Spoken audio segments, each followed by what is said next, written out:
দিদি, বাসনগুলো মেজে কাপড়গুলো কেচে নিও। বৌমা, সব কাজ কি কাজের লোক দিয়ে করাতে হবে? নিজে কিছু করতে পারো না? আরে মা, তোমার তো ভাগ্য ভালো যে সমস্ত কাজ ওই কাজের দিদিকে দিয়ে করাচ্ছে, নাহলে তো সব কাজ তোমায় করতে হতো। বৌমা, মনে রেখো, নাতি হওয়া যেন চাই। আরে মা, বলো কি কি লাগবে, আমি একটা লিস্ট করে নিচ্ছি। মানে? আরে তুমি তো জানো নাতি হতে কি কি লাগবে, বলো বলো বলো বলো।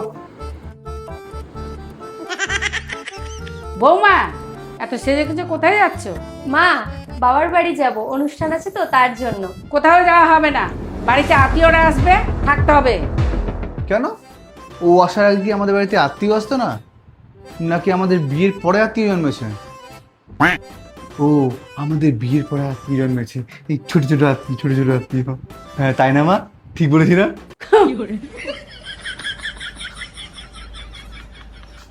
মাকে এইভাবে বলার কি দরকার ছিল?